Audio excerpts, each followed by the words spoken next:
Le trading, c'est une compétence que tu acquiers à vie. Se prendre des claques, revenir le lendemain, recommencer, passer des nuits, des week-ends à pleurer, à douter. Tu sais, là, ceux qui tradent avec les indicateurs ou avec le chartisme, ils vont faire la guéguerre à SMCICT en disant « Ouais, vous pensez que vous tradez comme les banques ». Mais en soi, tant qu'on comprend ce qu'on fait, je pense que c'est ça l'essentiel dans le fond, tu vois. Par exemple, hier, j'avais 2 sell limites qui ne se sont pas déclenchées. C'est pas grave, je reviens demain, il y a des opportunités sur le marché tous les jours. Et du coup, les propres, moi, ils ont été trop forts. Ils ont été trop forts parce que c'est the argument marketing pour faire croire aux gens que tu vas changer d'idée. C'est quoi à peu près, tu penses, je dirais, le pourcentage moyen mensuel à peu près, si tu peux donner une grosse fourchette? Mais non, le trading, c'est pas fait pour tout le monde. Hello Tiffen, j'espère que tu vas bien. Bienvenue sur ce podcast du trader. On peut dire tradeuse. On dit trader ou tradeuse d'ailleurs? Tradeuse. Tradeuse, ça se dit aussi. Bah, Ok. même si ça se dit pas, je pense qu'il faudrait que ça se dise à partir de maintenant. Ok, bah écoute, à partir de maintenant, on dit tradeuse. Et c'est un grand plaisir de t'avoir aujourd'hui. Je pense qu'il y a pas mal d'enseignements que tu pourrais apporter au monde. Je pense également qu'il y a beaucoup trop peu de tradeuses et j'aimerais justement que ce soit un petit peu plus mainstream. Je sais pas exactement. Non, peut-être pas mainstream, mais je veux dire qu'on casse, démocratiser, qu'on casse certains mythes. Mais avant toute chose, j'ai envie que tu te présentes un petit peu, que tu nous dises qui tu es, que tu nous donnes un petit peu plus de détails sur ton parcours. Bah, moi, du coup, je m'appelle Tiffen Caspar. J'ai 22 ans. Et au niveau de mon parcours, moi, ça fait à peu près 2 ans que je me forme sur le trading. De base, c'est pas du tout le domaine dans lequel j'ai effectué mes études. Mais c'est ma passion et j'en suis là à l'heure d'aujourd'hui, simplement. Okay. C'est quoi les échecs que tu as pu connaître au début? Explique-nous un petit peu comment tu as été introduit au trading, tes premières expériences, etc. Comment ça s'est passé exactement? Alors, au niveau trading, d'un point de vue plus large économique, moi, j'ai déjà eu des prédispositions, si on peut dire ça comme ça, parce que j'ai effectué un baccalauréat économique et social, qu'on avait énormément de cours d'économie. Également ça te plaisait déjà, quoi? Ça me plaisait déjà énormément. On parlait aussi des marchés financiers, même si c'était pas comme nous, on va travailler avec des bougies japonaises, des choses comme ça, mais plus d'un point de vue macroéconomie. Et après, par la suite, j'avais une relation avec quelqu'un qui commençait à s'intéresser au trading. Du coup, on a commencé à s'y intéresser un petit peu en même temps. Et j'ai juste jamais lâché le trading. Donc, de fil en aiguille, j'ai toujours appris, j'ai toujours allé dans ce sens. Okay. Et les premières expériences, c'est quoi? Tu es allé direct en démo? Parce que du coup, tu t'es un petit peu formé aussi seul après, je suppose. Tu allé regarder un petit peu de toi-même, des formations, des choses comme ça. Comment ça s'est passé exactement? Alors, formation, pas du tout. Okay. C'est vrai que moi, de ma part, en fait, j'avais pas trouvé une personne de référence en qui je pouvais avoir confiance. Donc, faire des formations, c'était pas forcément quelque chose qui m'intéressait. Je me suis formée toute seule sur YouTube, beaucoup sur Twitter. Ouais. Et Ok, Twitter aussi, c'est pas fréquent. Hein. C'est pas fréquent les personnes. Tu voyais quoi? Tu voyais des setups, t'essayais de comprendre, c'est ça? Tu voyais des configurations? Exactement. En fait, petit à petit, je commençais à suivre des personnes qui commençaient à avoir la même lecture du prix que moi. Okay. Et plus le temps passait, plus des fois, je prenais des positions et je voyais que 2-3 heures après, ils mettaient un tweet où ils avaient pris la même position, on avait la même analyse. C'était trop satisfaisant. Et il n'y a pas beaucoup de gens qui se forment au trading via Twitter. Et je pense que c'est vraiment, mon nom c'est X, mais je pense que c'est un réseau qui est sous-estimé. Parce que il y a très américanisé, j'ai l'impression, beaucoup d'anglophones. Toi, tu suis anglophone ou francophone? Moi, je suis pas trop CT français. Moi, c'est full anglophone. Même full dans ma formation, du coup, moi, j'ai regardé ICT. Il a un mentorship avec. Il doit y avoir 300 ou 400 vidéos en anglais. Moi, je les ai quasiment toutes regardées, en fait. Comment tu as fait? Parce qu'en même temps, tu avais un niveau qui n'était pas excellent en anglais à ce moment-là, non? Ou ça allait déjà, tu comprenais plus ou moins? Je comprenais plus ou moins. Je comprenais plus ou moins. Et après, tous les petits mots que je comprenais pas, soit je les notais, j'essayais de les traduire, ou après, à force de les entendre, on arrive de nous-mêmes à déduire le sens qu'il y a derrière. T'es passé par la boucle price action, chartisme, double top, tout ça? Non, j'ai eu la chance de jamais passer par le chartisme. Pourquoi la chance? Non, je sais qu'il y a des personnes qui sont... Il y a une petite guéguerre un petit peu, je pense que tu le sais. Oui, sur ça. Après, l'important, c'est d'être rentable au final. Peu importe quelle est la méthode de travail derrière, l'important c'est d'être rentable et de faire de l'argent via les marchés financiers. Mais c'est vrai que moi, par exemple, je traite de la liquidité. Et c'est vrai que le chartisme, moi, je vais plus m'en servir comme liquidité. Par exemple, quand on va avoir des personnes qui vont voir des supports et résistances, pour moi, ça a des écoles A et des écoles Low, c'est de la liquidité. Je vais attendre qu'on va venir les liquider et me placer dans le sens inverse, à contrario. Après, il y a des personnes qui traitent très bien comme ça. Oui, bien sûr. Je pense qu'il y a des personnes, même tu vois, avec les indicateurs, on fait beaucoup, tu sais, les traders ICT, SMC font beaucoup aussi la guerre, entre guillemets, aux personnes qui utilisent les indicateurs. Mais en soi, je pense que tu vois, les RSI, moyenne mobile, je pense que ça peut être pertinent, tu vois. Mais le problème, c'est que les personnes dépendent trop de ça. Ils vont voir même Ishimoku, tu vois ce que c'est? Pas du tout. Non, tu vois pas? Ah ouais, Non. tu connais vraiment pas. Ouais, tu t'es Non, vraiment, pas t'as du tout. été Moi, c'était direct tout de sur suite ICT, SMC, ICT, liquidité. et après, j'ai imbriqué les deux. Ok. De fil en aiguille, déduit ma propre stratégie à moi. Et ouais, t'as eu tout de suite une compréhension vis-à-vis de ça par rapport à ce que tu avais eu au niveau macro, entre guillemets, des gros intervenants qu'il y a C'est ça. derrière les marchés. Tu t'es dit, ok, là, ça fait sens pour moi. Et je pense que c'est ça qui est trop délaissé aussi, c'est tu sais, là, ceux qui tradent avec les indicateurs ou avec le chartisme, ils vont faire la guéguerre à SMC ICT en disant ouais, vous pensez que vous tradez comme les banques. Moi, personnellement, je trouve que c'est du bullshit, tu vois, de dire non, on n'estime pas qu'on trade comme les banques, c'est pas possible, parce que les banques, c'est des gros algorithmes. Mais en soi, tant qu'on comprend ce qu'on fait, je pense que c'est ça l'essentiel dans le fond, tu vois. Et du coup, toi, au niveau de tes expériences, t'es allé direct en démo, direct en réel, comment ça s'est passé? Pas du tout. En fait, moi, je suis allée Non. en démo parce que je voulais vraiment comprendre, de un, le marché. Ouais. De deux, je voulais avoir ma stratégie qui était fiable. Et du coup, ouais, j'ai fait 1 an et demi de démo. 1 an et demi, tu J'ai vois, il fait y a un peu de an et demi personnes de démo. qui sont prêtes. Après, moi, j'avais aussi des études à côté et une alternance. J'ai fait 4 ans d'alternance, 4 ans d'études. Donc, c'est vrai que j'avais aussi un peu moins de temps, entre guillemets, à consacrer au trading parce que j'avais d'autres priorités sur l'instant T. Donc, peut-être par rapport à ça aussi. Mais ouais, moi, j'ai fait 1 an et demi de démo. Okay. Après, je voulais passer du coup en propre firme, passer un challenge. Mais avant ça, on sait qu'au niveau de la psychologie, entre un démo et un compte propre, c'est pas la même chose. D'un point de vue psycho notamment. C'est ça. Du coup, moi, c'est ce que j'ai fait. Je le recommanderais pas forcément à d'autres personnes de le faire, mais moi, j'avais juste pris 50 €. Je les avais mis sur un compte. Je les ai cramés, qu'on se le dise. Mais j'avais au moins la sensation et je savais ce que c'était de trader en réel. Je savais que quand je prenais ma position, qu'il y avait des vraies répercussions sur mon compte, que c'était pas quelque chose de fictif. Donc, c'est vrai que quand tu passes de démo à réel, il y a quand même un monde, même dans tes statistiques, tu le vois parce que tu vas moins oser, tu auras des fois moins confiance ou à contrario, des fois tu vas faire plus de revenge trading ou des choses comme ça. Ouais, parce qu'il y aura la valeur monétaire derrière et le fait de ah là on joue entre guillemets pour de vrai, même si j'aime pas trop le terme jouer, mais certains c'est un jeu pour eux, tu vois. Ils se disent littéralement bah moi je suis prêt à les perdre. Bon bah c'est comme si j'allais au casino, tu vois, je mets mes 50, 100, 500, qu'importe. Moi généralement je crois que le dépôt moyen c'est plus dans les 500, 1000 € à peu près. Et tu vois ils se disent bon je suis prêt à les perdre. Mais quand même, j'aimerais les doubler, j'aimerais les tripler, etc. D'ailleurs, tu es passé par la phase de backtesting où c'était vraiment juste trading démo, tu apprends sur le tas, etc. Ou tu as fait retourner dans le passé, tester une stratégie unique. Comment ça s'est passé exactement? Bah, de base, j'étais que démo. Ouais. Et après, j'ai commencé au bout de 1 an et demi à faire vraiment du backtest, à revenir, comme tu as dit, sur le passé, à faire du replay sur TradingView. Et bah, même encore maintenant, je fais du backtest.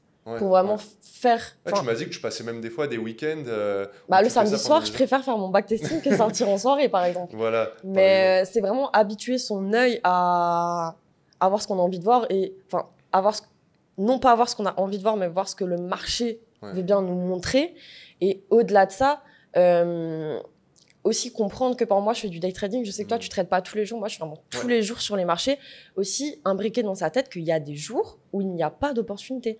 Moi, j'étais très longtemps dans le sens où je voulais avoir raison. Et ça, tu le sais, parce qu'on en avait déjà discuté. 4 trades par jour. Non, ça, c'est pas vrai. Mais tu vois, par exemple, hier, j'avais deux sell limites qui ne se sont pas déclenchées.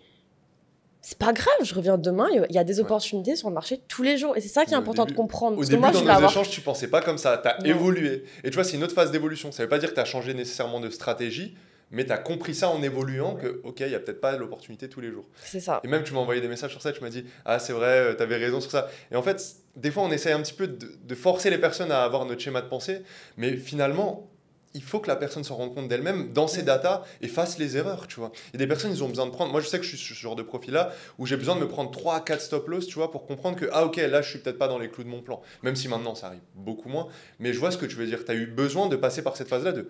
En fait... Peut-être que vouloir absolument trader le plus possible avec mes buy limits. Parce qu'avant, tu vois, tu aurais eu tes buy limits, ils ne seraient pas déclenchés, tu aurais quand même pris une position, tu vois. Mais hier, à 2 pips, je ne me suis pas fait déclencher. Et c'est ok, c'est pas grave. Bah non, parce qu'après, tout ton RR, il est faussé, tes lots, ils sont faussés, toute ta strat derrière de rentabilité, elle est faussée. Donc, le trade est en train de partir, ça ne sert à rien de le prendre. Une fois que le train est... C'est trop tard, tu vois, que j'étais vraiment à 2 pips. Mais c'est ok. Et comme dit avant, même si des fois, je vois des setups, je sais que j'ai raison, en guillemets, que le prix fait... ce que j'ai prédit, quand je ne fasse pas de la prédiction, mais ce que j'avais analysé, bah, si ça ne respecte pas mon plan, même si j'avais raison que j'aurais pu capitaliser dessus, c'est OK. Ce que le plus important, c'est de suivre son plan de A à Z. Il est intéressant le point que tu viens de mettre en avant là, parce que justement, quand on échangeait, également, je ressentais, avant, moi, là où je vois vraiment un gap sur ton évolution, c'est au début, tu essayais surtout d'avoir raison, tu vois. Je voyais que même... c'était plus important que capitaliser sur le trade. C'était avoir raison. Tu m'envoyais tes setups de j'avais raison, etc. Maintenant, tu le fais, mais c'est en mode je ne l'ai pas pris et ça ne respectait pas mon plan. Comment tu as fait pour faire ce gap de ok, je prends ma position, même parce que j'ai envie d'avoir raison, entre guillemets, c'est assez inconscient, voire même limite conscient, tu vois, à j'ai eu raison, mais je m'en fous parce que mon but, dans le fond, c'est de capitaliser dessus. Comment tu as fait pour passer ce gap-là? C'est se prendre des claques. Se prendre des claques. Se prendre des claques, revenir le lendemain, recommencer, passer des nuits, des week-ends à pleurer, à douter, à demander si on a fait pour ça. T'en as pleuré carrément. Ok, c'est intéressant que t'en parles. Parce que moi, c'est vrai que la psychologie, c'était la partie pour moi en trading qui était le plus dur. Parce que tu as 3 steps, toi-même tu le dis dans tes vidéos, tu as la partie analyse graphique, tu as la partie money management qui était aussi compliquée. Parce que moi, par exemple, avant, moi, généralement, je prends des trades avec des RR de 8. Ben, avant, quand on arrivait à des RR de 3 à 4, ça fait quand même 3-4% en une journée, c'est énorme.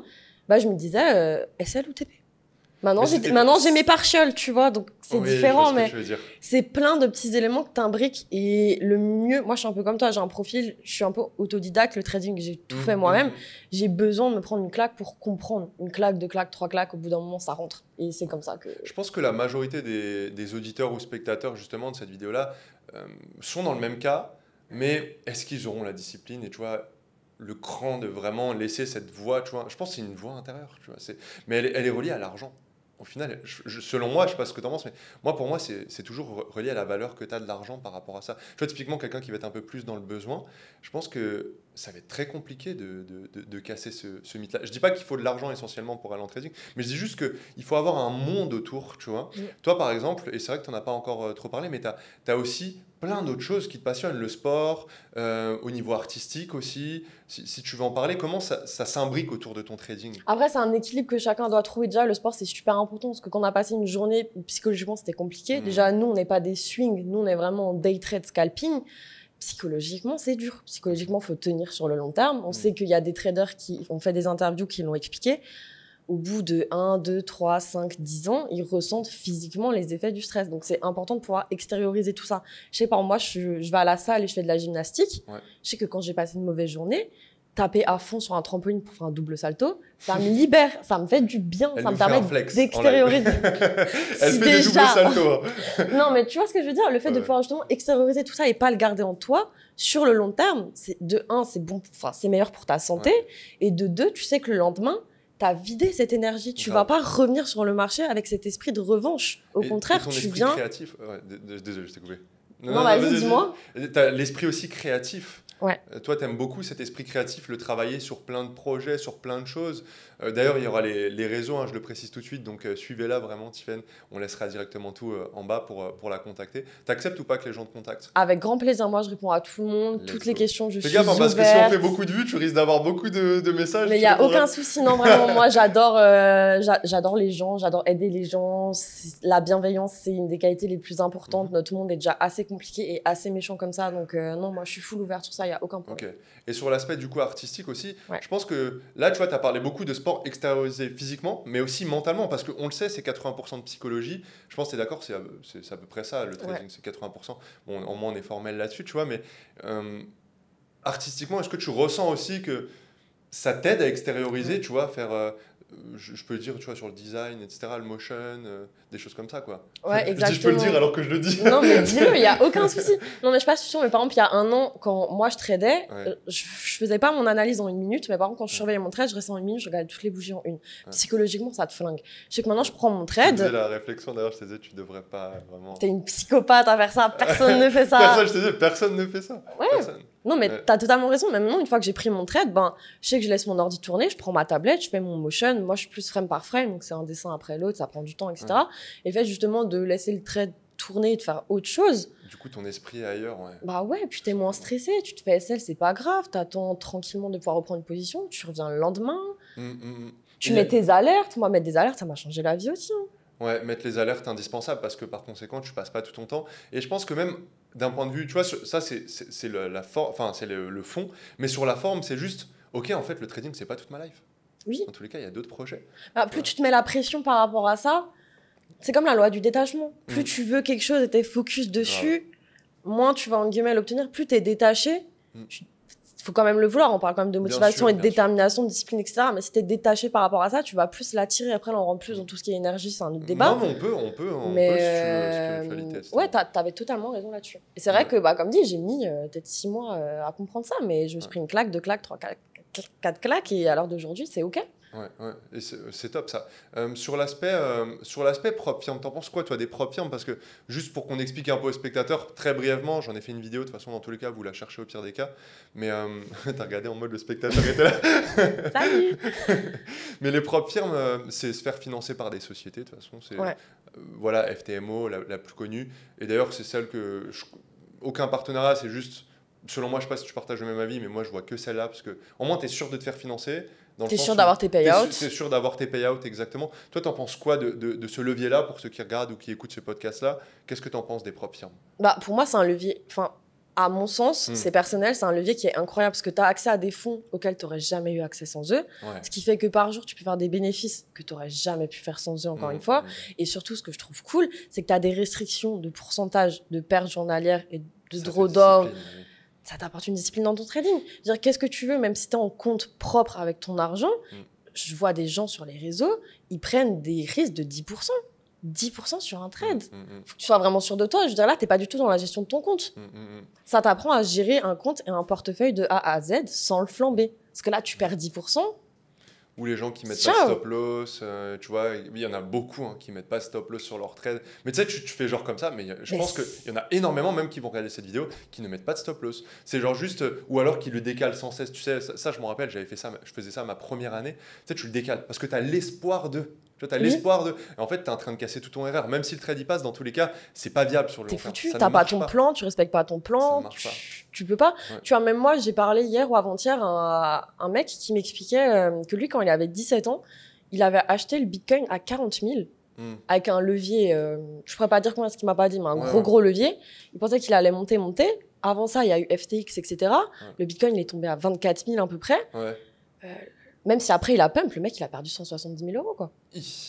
Mais il y en a eu énormément. Il y a eu beaucoup les crypto-millionnaires et au final qui sont repassés à zéro. J'ai moi-même des connaissances où ça arrivait, tu vois, des 140 si tu mets ton SL, c'est pas censé t'arriver. Après tu perds 170 000, c'est un énorme compte. Tu respectes ton pourcentage, c'est ok.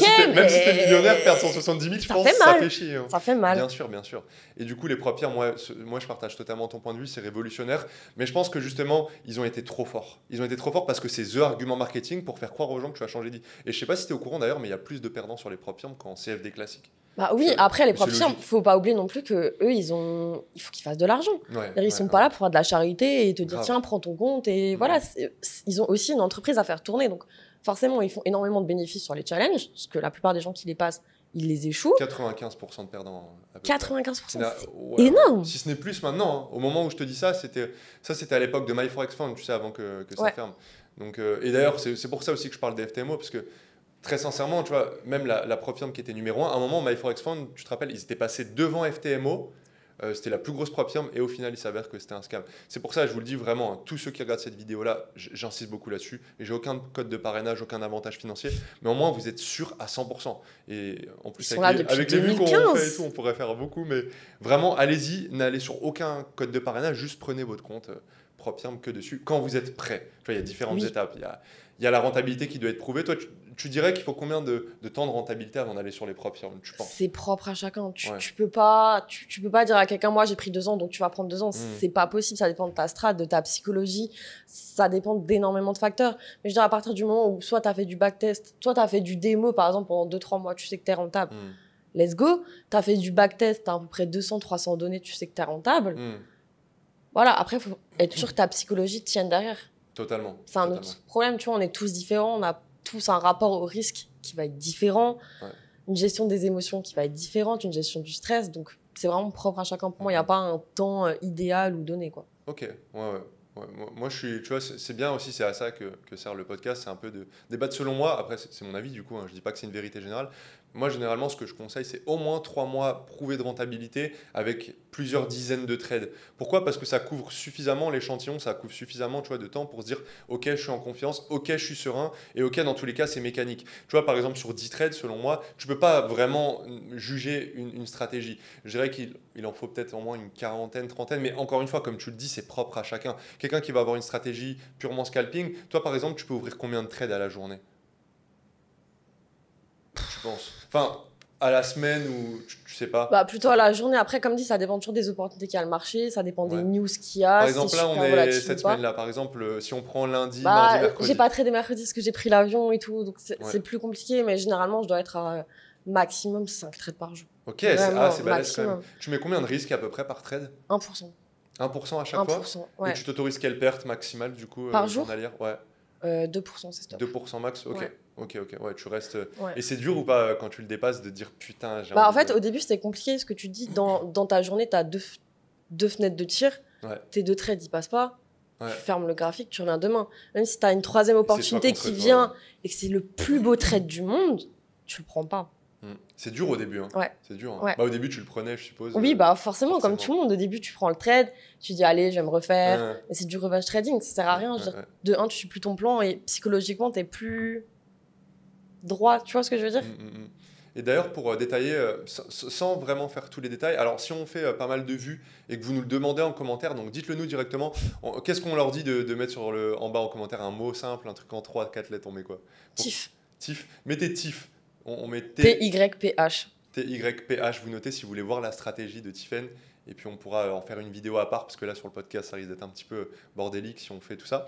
Mais en gros, ça consiste en quoi ta stratégie? Si on peut expliquer rapidement dans le détail, enfin sans trop aller dans le détail, mais pour que les gens comprennent à peu près. Alors moi, généralement, c'est retournement structure. Ouais, sur New York, c'est ça? Ouais, ça dépend. Des fois Londres, Ok. des fois Londres, des fois New York. Ok, ça rentre dans ton plan Londres Ouais, aussi, quoi. exactement. Ok. De base, non, il y a quelques mois, non, mais là, comme j'ai un peu tout refait mon plan, je me suis vraiment mis, je l'ai noté de A à Z. Maintenant, oui. Moi, c'est retournement structure. Ok, Je traite beaucoup avec les sessions de marché, sessions asiatiques, sessions de Londres, les highs, les lows. ok. Et moi, personnellement, ce qui a totalement changé ma manière de faire du trading, c'est d'imbriquer le HTF avec le LTF, tu vois. Donc on précise juste HTF qui signifie haute unité de temps. Donc qu'est-ce que tu appelles High toi time haute unité frame. de temps? Pour toi, c'est H4, c'est quoi? Ouais, moi, c'est H4 daily, weekly. Ah ok, tu vas jusqu'au weekly? Ouais, mais en fait, je note les highs et les lows, tu vois. Ok. Je vais juste les noter. Je sais que par exemple, si on a pris un low, ben, tu as une forte chance que le marché se retourne. Ouais, Par exemple, tu vois. Les PWL, PDL, tu vois Non, ce que c'est? pas du tout. Non, Ouais, je vois pas ce que ça. c'est, mais je traite prends pas pas ça du tout avec ça. Non. Ok, je pensais. Et du coup, tu vas Puis c'est imbriquer. prévu, c'est l'ouverture du marché, quoi. Ouais, c'est ça. Précédente. Toi, Previous, typiquement, si tu as une daily, bougie open. et qu'elle est liquidée, on va prendre en considération le high de la bougie précédente, tu vois. Mais du coup, c'est pas exactement ça de ce que Non, moi, je traite pas vraiment ça. Mais c'est vrai qu'avant, moi, je tradais les retournements. J'avais mon setup Hmm. d'entrée, on a à peu près le même, breaker block, etc. Ouais. Et bah, la plupart, enfin, 80% du temps, il passait, mais t'avais quand même 20% ou 30% du temps où c'était un peu bancal, on va dire. Mais maintenant, vu que j'ai les zones en HTF, bah, par exemple, je vais mettre une alerte sur un lot en 4 heures, tu vois, qui est en même temps un lot daily, qui est en même temps le lot de la session asiatique. En fait, t'as plein d'imbrications là-dedans. Moi, je traite beaucoup la confluence. Ouais, c'est-à-dire, ok. Ouais, c'est-à-dire que bah, ICT, SMC, je vais un peu imbriquer les deux et on va dire plus qu'il y a d'éléments qui vont dans mon sens. Enfin, c'est une compréhension du marché, tu vois. Dans tous les cas, tu sais quoi, on en fera une vidéo parce que je pense que c'est assez complexe de l'expliquer comme ça. Mais en gros, tu utilises les concepts de liquidité qui sont basés SMC, ICT, avec des highs et des lows en fonction des bougies sur les hautes unités de temps et tu vas chercher un retournement dedans. C'est ça. Mais en fait, quand on est dans ma zone. Je sais pas si on l'a dit, sur quel actif tu traites toi du coup? Moi, je trade Dow Jones. Dow Jones, ouais. Moi, ça a toujours été mon actif de cœur, celui avec j'ai le plus d'affinité. Ouais, c'est ça. Ouais. Et après, Euro-USD, GBP-USD. Ok. Moi, c'est les 3 actifs où j'ai le plus d'affinité avec. Et je vais pas forcément chercher à aller sur d'autres marchés parce que ton plan suffit, et justement, bah, c'est bien parce que ça permet de faire la transition. Si je t'ai invité aussi aujourd'hui, c'est parce que tes performances, on va pas se mentir, sont très bonnes. Alors, je dis pas ça en mode de te mettre la pression, etc. Mais vraiment, t'es exemplaire, je pense, pour beaucoup. Sur tes perfs, etc. Parce qu'en plus de ça, maintenant, tu l'as prouvé et tu le démontres que tu arrives à respecter ton risque. C'est quoi à peu près tes pourcentages? Tu vas dans la transparence que tu souhaites, bien évidemment, mais c'est quoi à peu près le taux de réussite moyen, le risk-reward à peu près moyen, les performances, tu peux dire ce que tu veux, tu n'es pas obligé de répondre à toutes ces 3 questions, mais tu peux nous donner du détail dessus? Alors, moi, j'ai un R1 moyen de 1 pour 4, 1 pour 5 Ok, ouais, t'as environ. Et j'ai un win rate Donc, taux de réussite, entre 40 et 45%. Ok. C'est bien parce que ça te remet beaucoup plus modeste, entre guillemets, qu'avant. Avant, tu vois, tu cherchais vachement aussi les taux de réussite très élevés. Et là, tu as compris que, ok, en fait, j'ai un gros risk-reward et ça m'apporte suffisamment de résultats. Mais en fait, c'est un équilibre à trouver, tu vois. Avant, j'avais des RR de 8. C'était énorme, mais j'avais un win rate, un pourcentage de réussite de même pas 20%.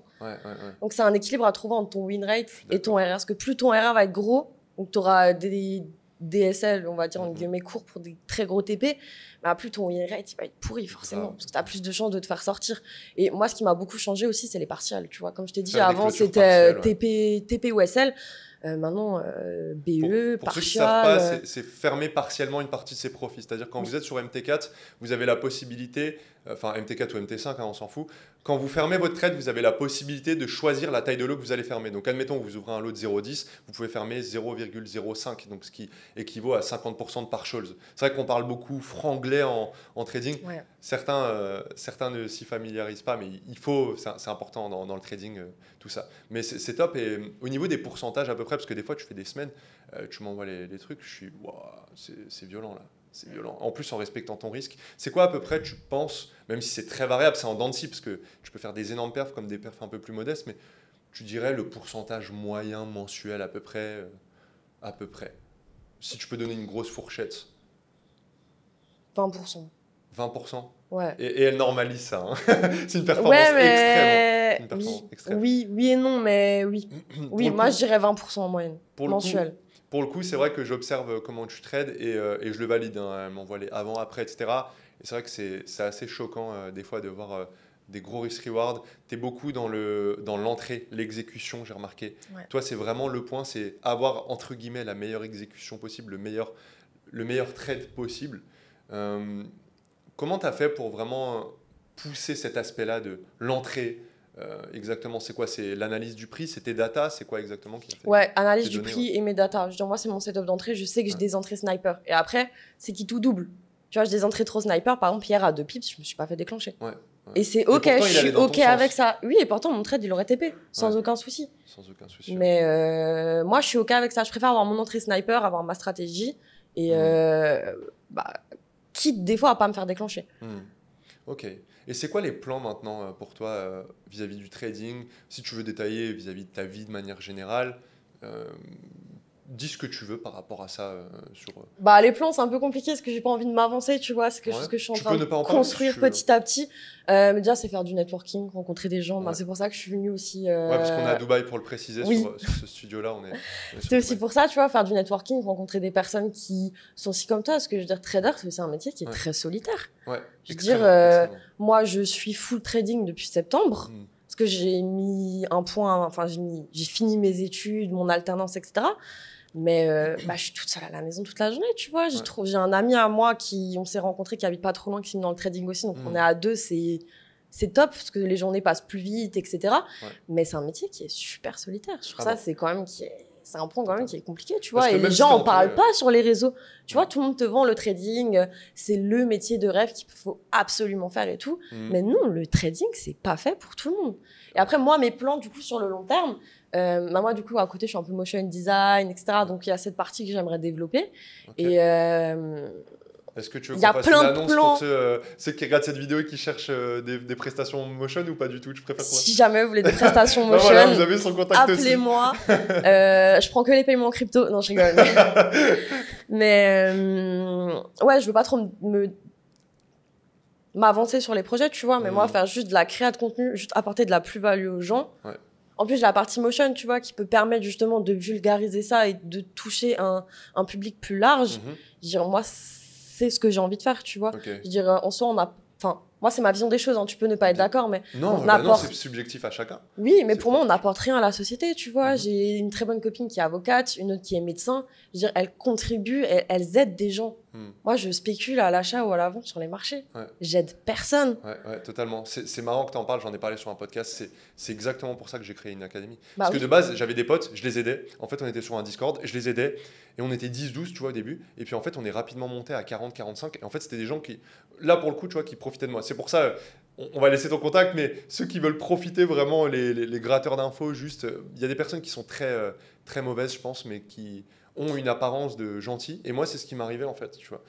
Je me suis fait avoir, et pareil, tu vois, dans la vie, c'est pas partout pareil, en fait. Il faut se faire avoir une fois, deux fois, trois fois. Ok, tu comprends. Et là, tu vois, on est arrivé sur un Discord où il y avait 45 personnes, et les gens, ils me disaient, oui, parce que je les coachais gratuitement, littéralement. Je faisais des sessions de trading gratos, etc. Et je montrais ma strat, et je voyais que ça les impactait. Et là où j'ai eu le premier déclic, c'est quand il y a un mec, justement, qui m'envoie une photo, il est au ski, il me dit, putain, ça fait des années que je voulais aller au ski. Et Johan, s'il passe par là, d'ailleurs, je lui fais un coucou. Et je fais la petite dédicace. Et il m'envoie une photo où il est au ski. Et il me dit merci Fab, parce que c'est grâce justement à ces sessions analyses que tu fais tous les jours, etc. Mais j'étais trop déterminé, tu vois. Vraiment à ce moment-là, j'étais encore en BTS et je disais mais il faut apporter de la valeur, il faut apporter. Mais à la fin, tu comprends que ok, en fait, quand tu fais ça gratos, bah, les gens ils viennent, ils en ont rien à foutre. Ils n'ont pas forcément un impact psychologique qui est super important. Et selon moi, c'est ça qui matérialise aussi ton investissement en tant qu'humain, c'est l'investissement d'argent. Et c'est pour ça, selon moi, il faut se former, même si après, Tiffen va peut-être pas être du même avis que moi, mais même pour moi, la formation.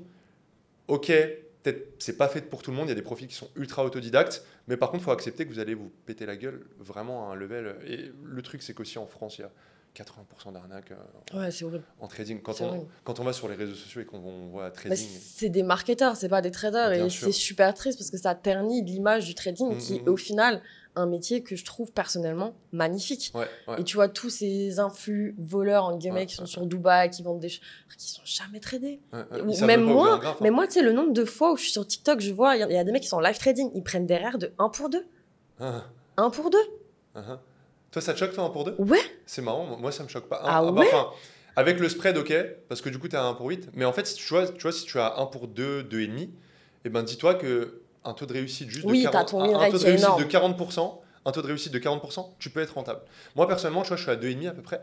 Personnellement, ça me choque pas, tu vois. Parce que du coup, tu arrives à avoir une rentabilité, même en ayant un taux de réussite qui est négatif. Mais j'arrive à comprendre ta vision dans le sens où la personne, oui, c'est vrai qu'elle fait ça juste parce qu'elle veut montrer aux gens qu'elle passe un TP devant tout le monde. C'est surtout ça, je pense. C'est un peu ça l'idée, tu vois, où tu regardes même le nombre de gens qui font des live trading, ils vont se faire SL, ils coupent le live, tu vois. Ouais, c'est marrant que tu en parles, j'ai pris un SL en live, moi je suis resté à fond.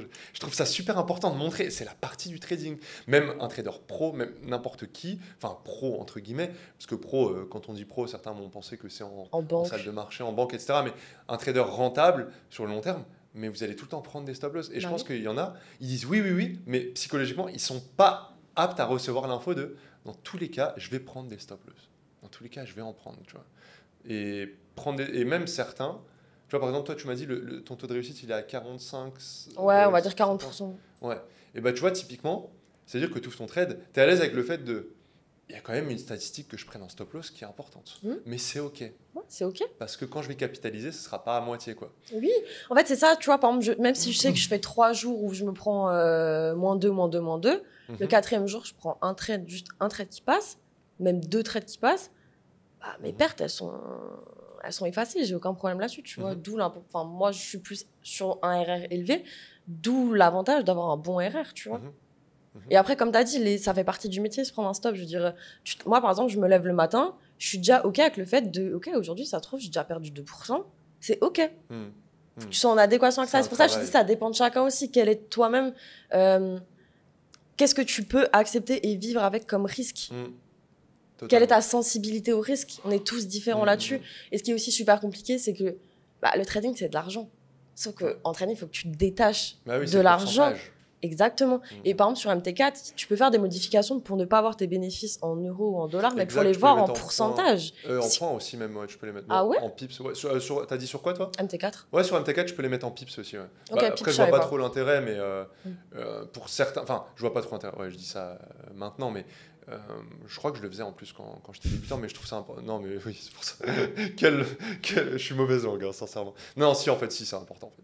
Mais selon moi, je parle ça pertinent. C'est ce que j'allais dire. Moi, personnellement, je parle en pourcentage. Parce que Le point, tu sais, moi, ça me fait penser justement aux fameux influx voleurs dont tu parlais. Tu vois, c'est aujourd'hui, on a pris 1000 points. Mais ça veut rien dire 1000 points. Ça veut rien dire on a pris 1000 points. Tu vois, sur le Dow Jones, 1000 points sur Dow Jones, c'est énorme. Après, tu sais, les points, c'est pas pareil non plus. Il y en a qui parlent en pips, d'autres en points, d'autres qui parlent en ticks. Exactement. D'autres qui parlent en micro-pips. Ouais, bien sûr, bien sûr. C'est super compliqué. Mais l'avantage aussi sur le Dow Jones, qui est l'actif principal que tu trades, moi, j'ai observé quelque chose sur cet actif qui est assez intéressant.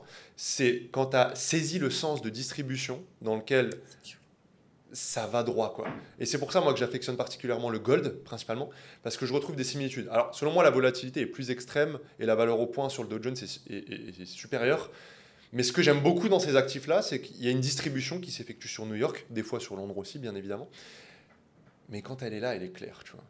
Et je pense que c'est ça qui t'apporte aussi des bons risk-reward. Après, le Dow Jones, c'est qui tout double. Il est très manipulé, le marché. Oula, il faut pas que je parle mal de ton Dow Jones, je crois.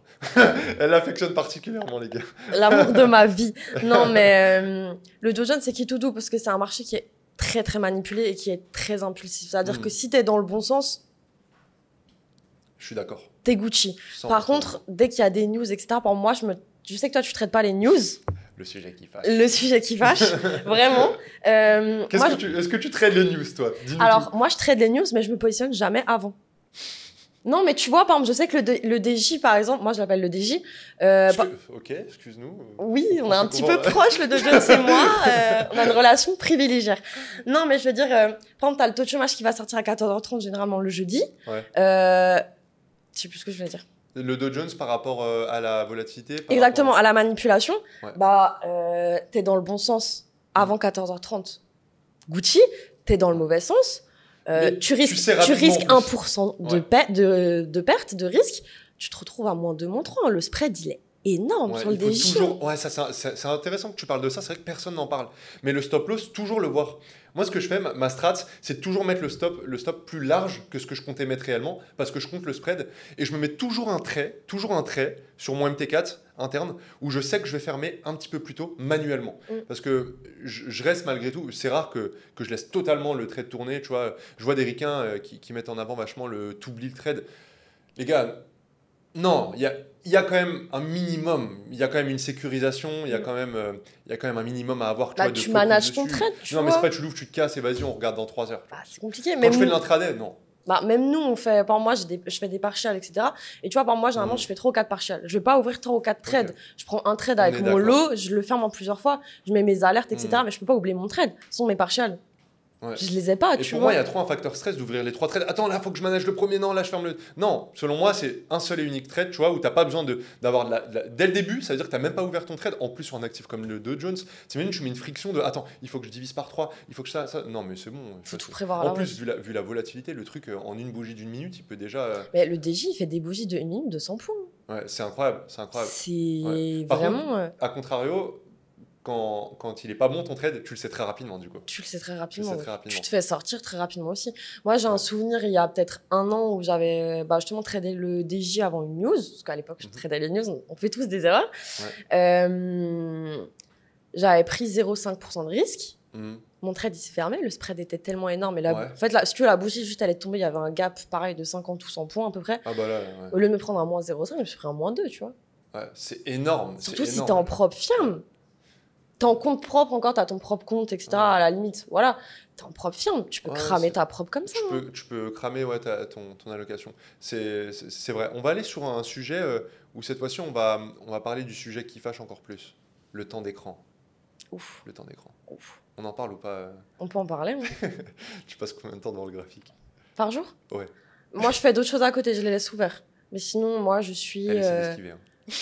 Non, mais 8h30, je commence mes analyses pour l'Open à 9h. Je parle en UTC plus 2 heures françaises. T'as ta routine en fait maintenant. Ouais, moi j'ai ma routine matin sport, 8h30, je suis devant mes graphiques, je fais mon analyse. Mais en fait, avant, moi je travaillais, donc je me levais 30 minutes plus tôt le matin, je me levais à 6h pour pouvoir. Enfin bref, c'est une autre routine à avoir.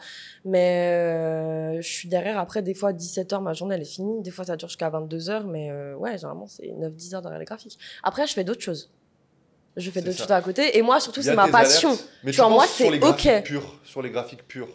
En vrai, moi, en 30 minutes, l'analyse, elle est faite, même pas. Ouais, donc en fait, Comme genre sur le DJ, en 10 Mm. minutes, mon analyse, elle est faite. Je mets mes alertes. Genre, je sais que le prix, il vient là, bah, faut que je fasse attention. Il vient, par exemple, dans un autre point, je fais attention. Après, il fait sa vie. S'il vient pas dans les 2 points que j'ai dit, bah, je le traite pas et je fais autre chose de ma journée, tu vois. Totalement, totalement. Ok, ouais, donc au final, tu parles de 8-9 heures parce que l'écran est allumé, parce que tu fais tes autres projets à côté, parce qu'il y a ci, parce qu'il y a ça.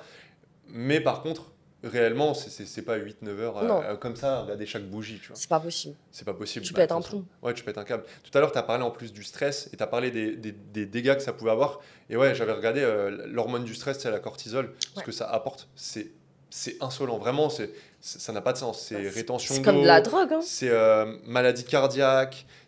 Même les personnes qui ne sont pas à l'aise, qui n'ont pas de plan, mais je sais pas comment vous faites si vous traitez depuis des années. Vous êtes littéralement en train de vous tuer à petit feu. Mais littéralement, littéralement. Selon moi, les personnes qui vont trader toute leur life, moi, tu vois, pour moi, ça paraît logique. Les personnes qui vont trader toute leur life sans être rentables, sincèrement, elles vont développer des maladies et elles vont mourir plus tôt. Oui. Peut-être que je vais loin, mais... Enfin, non, je vais pas loin, en fait. Non, moi, je suis OK avec ce que tu dis. Elles vont mourir plus tôt. Puis tu sais, même si tu te rends pas compte, au bout de 5 ans, tous les jours, ça va bien. Un jour, tu te réveilles, tu te prends tout d'un coup. Puis tu sais, c'est énormément prouvé aussi que les maladies, généralement, que tu vas développer, que ce soit des cancers ou des choses comme ça arrive le 3/4 du temps, où c'est une cause qui va être physiologique, psychologique, tu vois. Donc, c'est pour ça qu'à quelque part, le swing, c'est aussi un bon équilibre, tu vois. Il y en a beaucoup qui font du swing, ils sont beaucoup moins stressés que nous. C'est intéressant que t'en parles. Oui et non, parce qu'après, tu gardes tes trades ouverts la nuit. C'est ce que j'allais dire. Tu dors moins sereinement. J'aime beaucoup le fait, c'est bien, tu mets plein de sujets sur le devant et justement celui-là, c'est marrant parce que j'essaye vraiment de démocratiser ce discours-là en disant arrêtez de penser que le swing ça va être plus facile. Les gens, parce que moi j'entends tout le temps ça.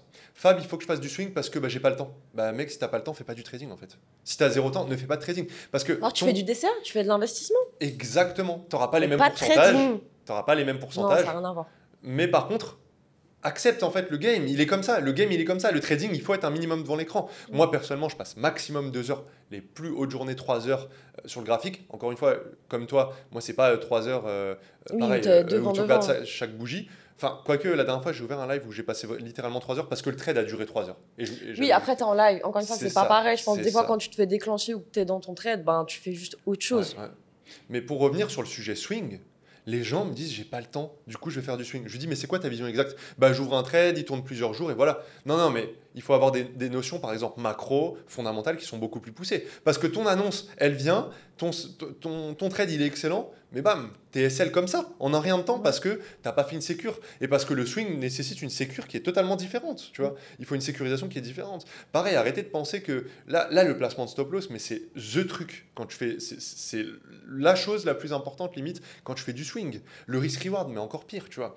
Et les personnes pensent ça. Oui, mais ça va te laisser beaucoup moins d'opportunités. Et en plus de ça, en swing trading, si tu mets par exemple 1% par trade et que tu le gardes pendant 4 jours, mais que tu as une autre opportunité, mais c'est un management aussi à avoir, tu vois. C'est-à-dire que tu remets derrière 1%. Tandis qu'en intraday, tu vois, les traders, tradeuses comme toi et moi, par exemple, nous, on met à risque 1%. Mais moi personnellement, je ne vais pas ouvrir un autre d'un coup comme ça, tu vois. Oui. Bon, toi, si tu vas sur du 2% max, tu peux peut-être en ouvrir un deuxième. Mais moi, personnellement, je sais que je ne vais pas ouvrir 3 trades, tu vois, dans la journée, comme ça, en simultané. Alors qu'en swing, si tu as 4 opportunités, tu vois, typiquement, et si tu peux pas capitaliser sur un seul trade ou 2 trades dans le mois, parce qu'il y en a qui traitent pendant des semaines, jusqu'à la fin du mois, ils capitalisent dessus. Il y en a qui ont d'excellentes perfs. Mais si au final, ta vision n'était pas bonne, est-ce que tu vas accepter que pendant tout ton mois, tu vas être en drawdown et que tu vas potentiellement perdre pendant tout le mois, du coup? Et puis tu vois, il y a combien de swingers, on dit, du coup? Comment? Ça se dit, des swingers? Ouais, je pense. Bon, viens, on l'invente. Hein. Allez, swingers. Swingers. Mais... non, mais tu vois, il y a beaucoup de swingers aussi qui vont attendre du coup pendant 1 semaine, 2 semaines leur trade et au final, quand il va se passer, ils vont juste pas être devant l'écran, ils vont passer à côté. Psychologiquement, c'est compliqué aussi. Mais bien sûr, et la nuit, ça tourne. T'imagines, tu fais pas attention aux news, t'as les taux d'intérêt qui sortent. Exactement. C'est compliqué. Après, pour moi, ce qui est plus intéressant, c'est d'imbriquer la partie macro, tu vois. Après, par exemple, tu sais que quand il y a des conflits au Moyen-Orient, le pétrole, il monte. Là, c'est une bonne opportunité de faire du swing ou sur les matières premières, sur l'or, etc. Ouais, avec exactement. Les élections, là, ton Dow Jones, c'est l'actif principal qui va être touché avec le gold. Le Nasdaq aussi beaucoup, avec le développement de l'IA, le Nasdaq. Pour moi, surtout le Nasdaq. L'US 30, ouais, surtout ça. Mais je pense que là, il y a un sujet sur lequel on va pouvoir bifurquer. Parce que c'est vrai qu'on pourra en parler des heures de tout ça. Et c'est méga intéressant. Je kiffe ce podcast. Tu passes un moment, toi? Ah, moi, j'adore. Top alors, top. Première fois que je fais ça, mais au max. Super à l'aise, hein, super à l'aise. Mettez un like, mettez un pouce bleu. Il faut faire du call to action aussi. Par rapport au fait d'être une femme dans un monde qui est si masculin, j'ai envie que tu détailles un petit peu là-dessus.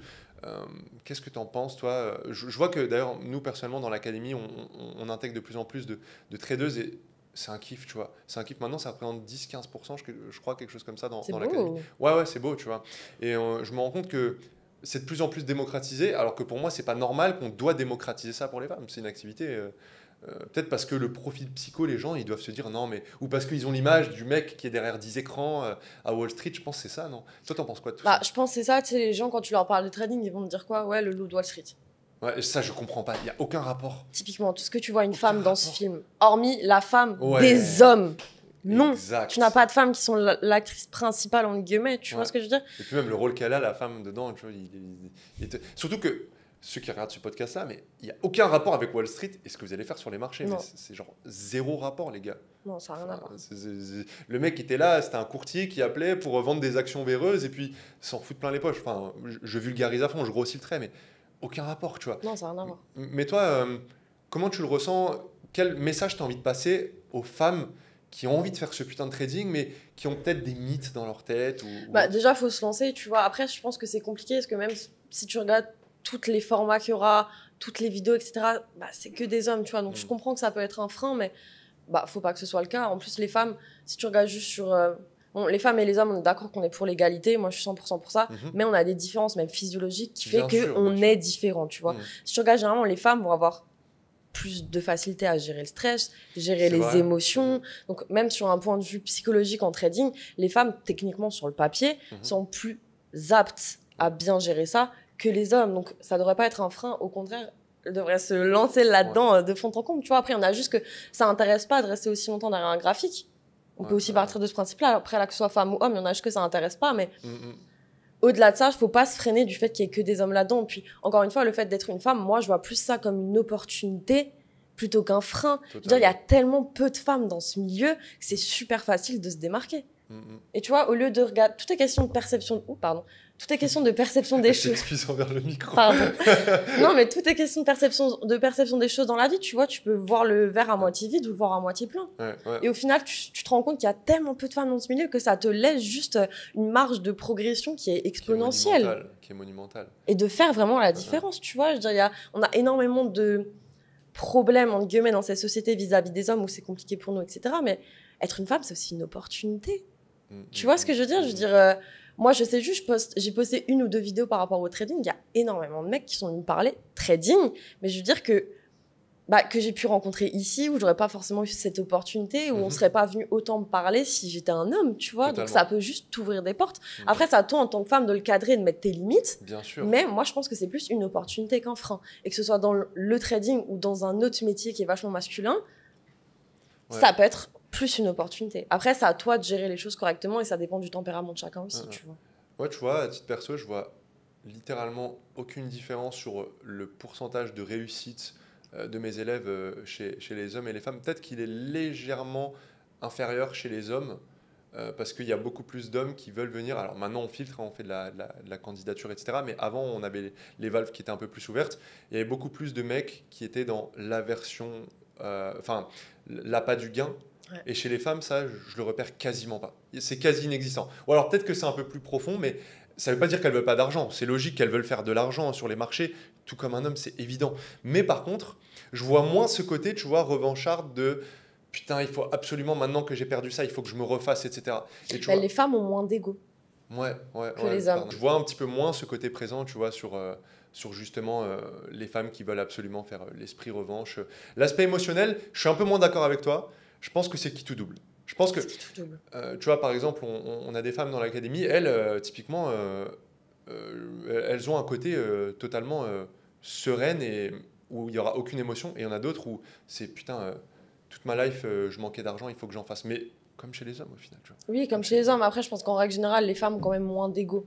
Ce qui peut faciliter le travail sur les marchés. Tu vois, tu as moins ce revenge trading, tu as moins ce truc de je veux avoir raison. Moi, personnellement, je ne suis pas le meilleur exemple dans ce côté-là, parce que j'ai mis du temps à mettre justement cette psychologie de côté. Mais c'est vrai qu'en règle générale. C'est ce que tu es aujourd'hui. Oui, c'est que tu as réussi à le faire, tu vois. Mais je pense que ça peut quand même être une super belle opportunité et que les filles, foncez dans le trading. Let's go. Bah oui, carrément. Et je pense que justement, ça va nous permettre de clôturer un petit peu ce podcast-là. Qu'est-ce que tu aurais comme mot de la fin pour tous ceux qui nous écoutent ou qui nous regardent, qu'est-ce que tu pourrais leur donner comme conseil, trader comme tradeuse? Comment devenir rentable en trading selon toi? C'est quoi les règles ou quelque chose que tu veux partager en particulier? Moi, ce que j'aimerais partager, c'est de jamais lâcher. Que peu importe ce qui se passe, peu importe combien de fois tu peux tomber, tant que le lendemain tu te relèves et que tu continues. Bah, c'est les phrases typiques bateau, tu vois. Moi, je fais vachement tourner développement perso et tout, mais tant que t'as pas abandonné, t'as pas perdu la partie. Tu vois ce que je veux dire? Le trading, tant que le lendemain tu viens et que tu te relèves et tu continues à te battre, il n'y a aucune raison que ça ne fonctionne pas. Et que même si ça prend 3 ans, 4 ans, 5 ans, 6 ans, 7 ans, ça prendra le temps que ça prendra. Mais tant que tu n'abandonnes pas, oui, le trading, c'est une compétence que tu acquiers à vie. Enfin, les marchés financiers, le jour où il n'y a plus de marché financier, on aura d'autres problèmes que l'argent. C'est-à-dire que tout notre système économique va s'écrouler, on aura d'autres soucis que l'argent. Donc le trading, c'est une compétence à vie que tu peux faire partout.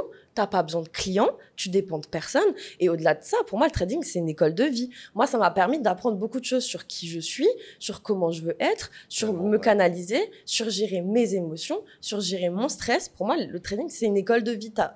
Puis surtout, tu sais, tu peux en vouloir à personne. Par exemple, si tu te prends SL, que tu te fais pas déclencher, etc., tu peux t'en prendre qu'à toi. Oui, mais tu peux pas en vouloir au marché. Le marché, il fait sa vie, c'est lui qui a raison. Il a même pas d'état d'âme, il en a rien à foutre que t'aies cramé ton compte ou alors que t'aies fait 100 000. Mais tant mieux, ça fait de la liquidité pour les traders rentables. Tu sais, le volume journalier en Forex, il est à combien? J'ai pas le chiffre, mais je sais qu'il est énorme. 600 milliards. Tu vois, tout cet argent-là, il va où, tu vois?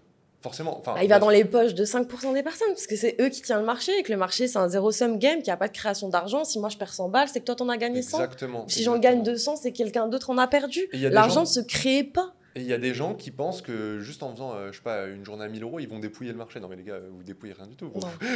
Je prends une miette du gâteau. Ouais, même pas. Donc c'est pour ça, essayez juste de vous concentrer sur votre discipline. Vous en faites pas, l'argent il est présent sur les marchés. Vous allez en faire, mais par contre, la seule chose que vous pouvez maintenir, c'est votre discipline dans le fond. C'est la discipline, c'est cette passion aussi. Ne pas vouloir se presser. Moi, des fois, j'attends mes trades pendant 4 heures. Des fois, mon trade, il part, il revient me déclencher 4 heures après. Mais t'es pas pour autant, et beaucoup vont prendre au pied de la lettre, tu vois, non, ça veut pas dire que pendant 4 heures, elle regarde chaque bougie, alors celle-là, elle monte, celle-là, elle descend. Non, j'ai mon alerte, et d'un coup, le prix bip, je regarde mon graphique, et je sais où on en est, tu vois. Exactement. Mais juste, c'est OK, faut être patient, faut être résilient, faut apprendre de ses erreurs. Moi, le truc qui m'a changé la vie aussi, c'est un journal de trading.